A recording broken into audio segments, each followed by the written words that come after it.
Hey guys, it's Mathel here once again, and as you guys know, I've been playing Voltaxic and took that from right from the get-go to sort of endgame maps and was hoping to do Shaper with it.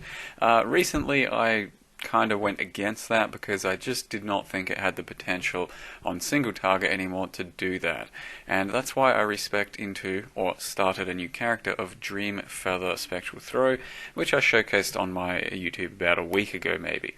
Now the build is largely based around using two Dream Feathers, an added Chaos Gem, scaling your poison and your Chaos projectile damage, all of that, and essentially just getting insane single target while still having respectable clear speed. Now I wanted to show you just from the start there the two differences in the Poorjoys, because this is a fairly Poorjoys is a fairly chaos resistant map, and you can see that it does kind of struggle just against something like that. So if you want pure map clearing, the Voltaxic is probably still your go-to man. If you want an overall sort of I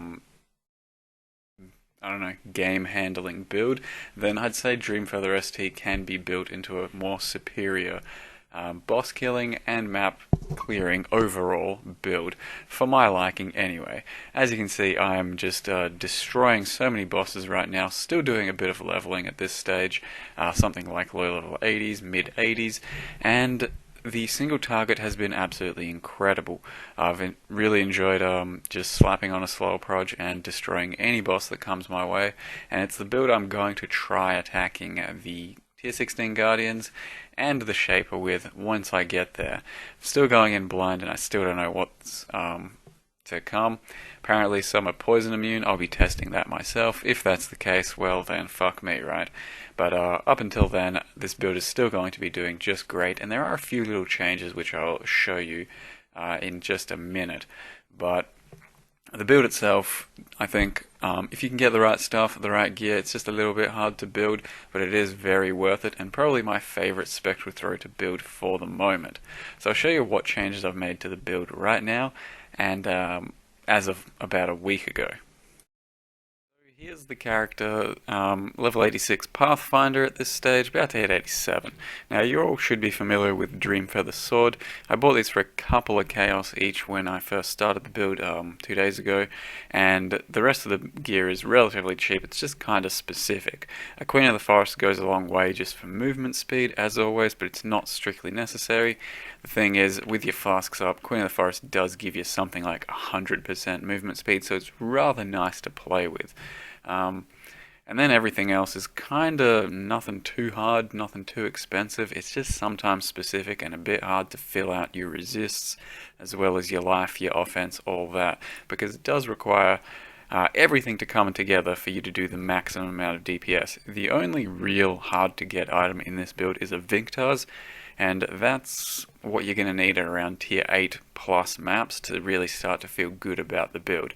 Without a Victars, without shock scaling, it's not going to feel amazing, and you'll probably just have some slower trash clear and even boss kills, but until you get a Victars, use a Vile Lightning Trap for boss kills. It's absolutely great.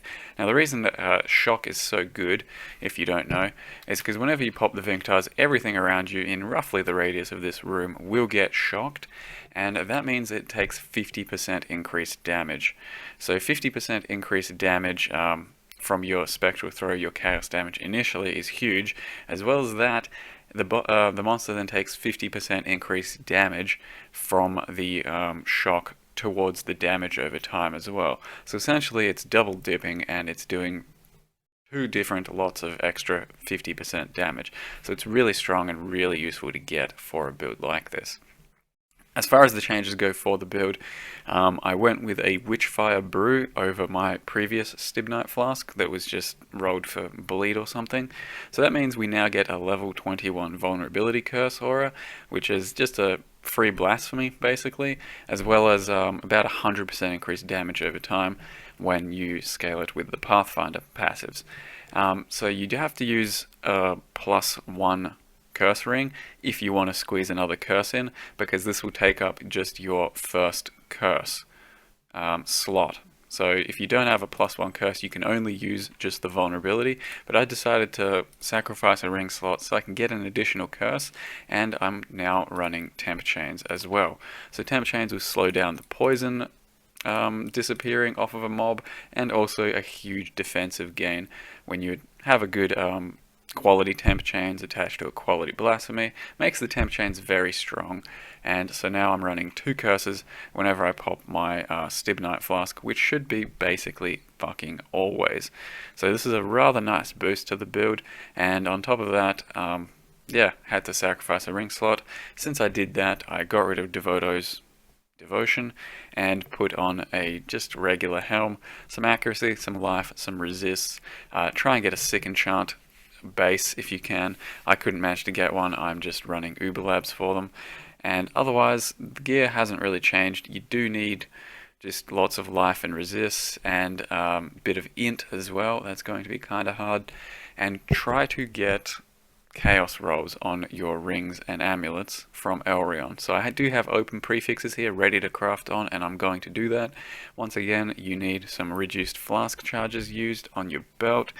Atziri steps are really good if you can squeeze them in for more dodge, and right now I'm also using a spell totem, faster casting, and wither totem instead of the ancestral war chief.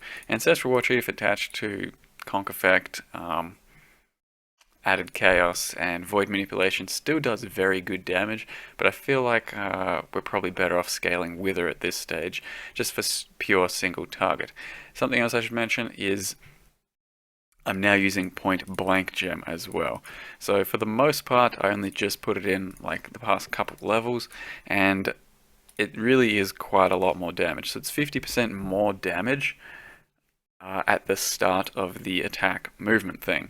Now what this means, according to the wiki, is whenever you attack, point blank is going to deal 50% more damage initially, and then less damage as it goes out. Now, it has 50% increased damage, or more damage, at about 10 yards. Past the 10-yard threshold, it starts to go lower, like 10%, 10%, 10%, up until about, let's say, around here, at which point it'll break even and give you no extra damage, something like that. So synergized with slower proj, it's really quite insane, and you will do a bunch of extra damage and a bunch of extra poison damage. So when you solo proj, you want to attack something, and you'll get probably about 50% more up to about this point, and then gradually less, and it'll probably break even by the time it gets back to you, which is not a problem, so it's still very worth using for single target. I have been actually running it with my entire GMP setup. Once you're at this stage, you're not getting any additional damage, you're probably even losing damage, but for the most part, I've now started to kind of face tank trash mobs and almost one-shot them immediately, just because of the point blank. So it's up to you how you want to use this. Try it out yourself, maybe you don't like it at all, but the links still will be the same otherwise, which is Spectral Throw, GMP, added chaos, void manipulation. Beyond that, I was running faster attacks. You can instead run pierce, but your overall 6 link will probably now be point blank, faster attacks, and then sub in slow proj over GMP whenever you can. One other change I made to the tree is I got these skill effect duration nodes, which should be pretty damn good for keeping up poison for just that little bit longer, which scales rather nicely. And other than that, nothing else too substantial I don't think I changed. Your jewels are still pretty much the same. Just try and get damage, life, attack speed on all of your jewels. Yep. This is all still the same. Your first 2 points should be Master, probably Nature's Adrenaline when you're leveling, then Master Herbalist, and eventually you get into Master Alchemist, which isn't very important until you actually have your Vinctars going. So these are your most important nodes here, and then these, and that's probably how you should allocate when you're leveling. As you can see, when you get fully buffed up in my current stage, which I still have a little bit of work to do, rolling 58k evasion, so getting like 120% projectile attack damage, 78 evasion, 40% dodge, 44 spell dodge. It's a rather tanky character and can go up to about, maybe 5.5, 6k life if you really try rather hard to do that. Now I'll show you just a bit more gameplay and a bit more boss kills as I talk over this. I think at this stage I'm now using point blank for everything, for all this map killing, map clearing, and boss kills, and you'll see the difference. It's actually quite substantial. What I wanted to say was, bear in mind this build really does need everything to come together. So to be doing good damage in the high-end maps, what you need is a good Jade Flask with a high evasion roll on it. You need a Queen of the Forest, at least 5-linked. You need a high level added chaos damage. Make sure that is high level before you complain. You gotta have your Atziri Flask, get a Witchfire Stibnite Flask, and once you get into tier 10 plus maps, you really do want that Vinctars. Without it, it just won't feel quite as amazing, and your single target really won't be what mine currently looks like. As well as that, you do want to be like level 80 with all the proj nodes, and you definitely want to have pretty decent jewels, at least 2 damage props with a life mod as well. So you should be hitting just about everything all together, and it ends up being a really fun, really strong build at that stage. It might not be for everyone still, but give it a shot if you think it's up your alley, and I'm gonna probably have another couple videos about this in the future if I get anywhere with the content. So I hope you guys enjoyed the video. Thank you very much for watching, and see you next time.